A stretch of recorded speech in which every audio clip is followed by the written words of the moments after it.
कुदरत ने इस धरती को बड़े प्यार से सजाया है। यहाँ हर तरह के रूप रंग जगह जगह बिखरे दिख जाएंगे। पशु पक्षी और पौधों से लेकर इंसान तक यहाँ सब मिलेंगे। खास यह है कि एक ही प्रकृति की गोद में पले ये सब एक दूसरे से अलहदा है। चलिए आज हम आपको दुनिया के अनोखे पक्षियों से मिलवाते हैं। नंबर 1 की बात करें तो नंबर 1 पर आता है ग्राउज। ये उत्तरी अमेरिका और ऑस्ट्रेलिया में पाए जाते हैं। इस अजीब दिखने वाले पक्षी की लंबी पूंछ होती है। ये बहुत ही कम दिखने को मिलते हैं। नर ग्राउज की गर्दन के पीछे पीले रंग के लोर और पैंच होते हैं। उनके सिर का ऊपरी भाग भूरे रंग का होता है और उनके पास भूरे और पीले रंग की ऊपरी छाती भी होती है, जबकि उनकी छाती के बीच में एक बड़ा सफेद कॉलर होता है जो एसोफेजियल थैली को छुपाता है। आमतौर पर मादाओं का गला भूरा और सफेद रंग का होता है।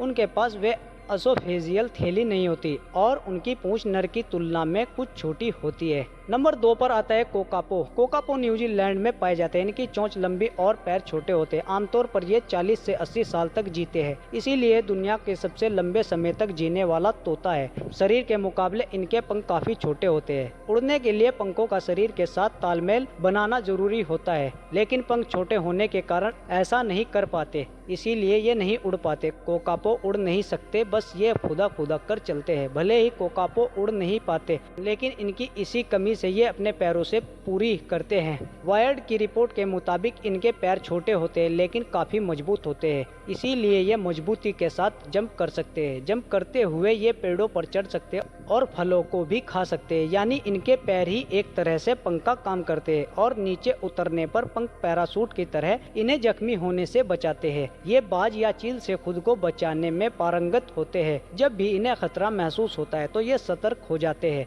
और बिल्कुल हिलना डुलना बंद कर देते हैं। ऐसा होने पर पेड़ों के बीच बाज इन्हें ढूंढ नहीं पाते। इस तरह से ये अपनी जान बचाने में सफल रहते हैं। नंबर 3 पर आता है गिनी फाउल। गिनी फाउल दुनिया के सबसे आक्रामक पक्षियों में से एक है। इनकी चोंच काफी तेज होती है, जिसका इस्तेमाल ये मिट्टी के अंदर से कीड़े निकालने के लिए करती है। ये मध्य अफ्रीका के जंगलों में पाए जाते हैं, हालांकि इनकी संख्या अब बहुत कम बची है। गिनी फाउल एक बड़े मुर्गे के आकार का होता है। इनका शरीर गोल होता है और इनके आकार के हिसाब से इनका शरीर छोटा होता है। इनका सिर पंख रहित होता है, जिसके ऊपर एक शिखा होती है और चोंच के चारों ओर चमकीले लाल रंग के झुंड होते हैं।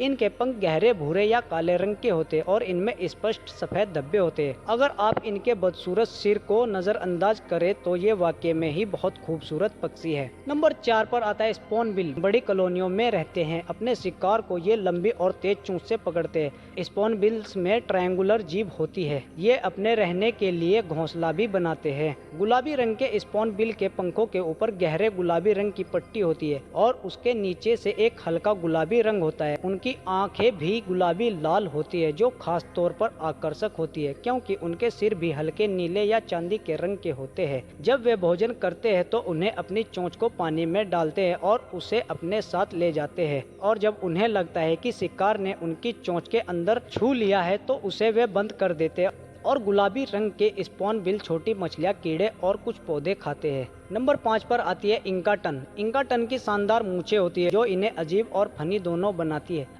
ये दक्षिण अफ्रीका, अमेरिका और यूरोप के कुछ हिस्सों में जंगल में पाई जाती है। इनका शरीर पूरा गहरे कलर का होता है और दोनों तरफ सफेद मूंछें होती है। इनकी चोंच और पैर ऑरेंज रंग के होते हैं। 40 सेंटीमीटर लंबी ये चिड़िया खासतौर चट्टानों के इर्द गिर्द ही रहती है। ये यहीं ब्रीडिंग करती है। चोंच के पास दिखने वाली मूंछ ये बताती है कि चिड़िया वयस्क हो चुकी है। इन्हें खास तौर पर मछली खाना बहुत पसंद होता है। ये शिकार करने में बेहद माहिर होते हैं। लंबी चोंच के जरिए एक झटके में मछली को लेकर फुर हो जाते हैं। इंकाटन एक बार में 1 या 2 अंडे देती है। अंडे से चूजे बाहर आने में 4 हफ्ते का समय लगता है। ये चूजे 7 से 8 हफ्ते में घोंसला छोड़ देते हैं। इनकी मूछें ही नहीं, इनकी आवाज भी चौंका देती है। एक रिपोर्ट के मुताबिक ये बिल्ली की तरह आवाज निकालती है। नंबर 6 पर आता है Antarctic giant petrel. Antarctic giant petrel penguin जैसी पक्षी है जो अटलांटिक महासागर और दक्षिण अफ्रीका के जंगलों में पाए जाते हैं। इन पक्षियों का वजन लगभग 8 से 10 किलोग्राम होता है और इनके पंखों का फैलाव लगभग 2 से 4 मीटर होता है।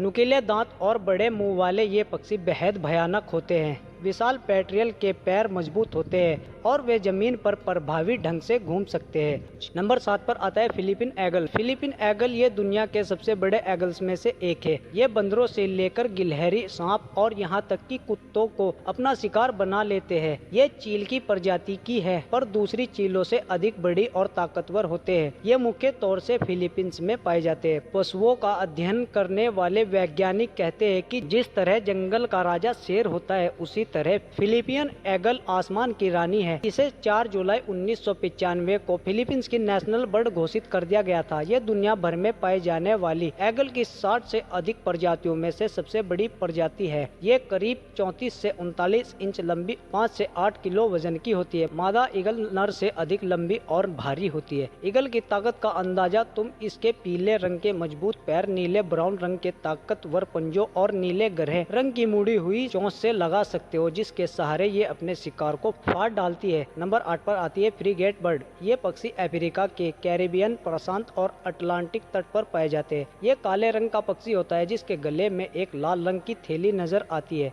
इसे ये बड़े गुब्बारे की तरह फुलाता है। इसके साथ ही इस पक्षी के पंख भी शरीर के अनुपात में काफी बड़े होते हैं। भले ही शानदार फ्रीगेट बर्ड समुद्री पक्षी है, लेकिन उनके पंखा जलरोधक नहीं है। इसी वजह से वे समुद्र में उतर नहीं सकते। अगर वे ऐसा करते तो पानी उन्हें भारी बना देगा और वे उड़ान नहीं भर पाएंगे, जिसका मतलब है कि वे अंत में डूब जाएंगे। उनके पैर और पंजे बहुत छोटे होते हैं, इसीलिए उनसे ठीक से नाव नहीं चला पाते। वे शायद ही कभी चल पाते हैं। शानदार फ्रीगेट बर्ड्स की लंबी पतली हुकदार चोंच होती है, जो विशेष रूप से फिसलन वाली मछलियों को पकड़ने और चुराने में उनकी मदद करने के लिए बनाई गई है। जब नर शानदार फ्रीगेट बर्ड अपनी गर्दन पर उस बड़े गुब्बारे को फुलाता है तो ऐसा लगता है कि वे किसी पार्टी में जाने के लिए तैयार है। उस गुब्बारे को वास्तव में कूलर से कहा जाता है और उसे फुलाने में लगभग 20 मिनट लगती है।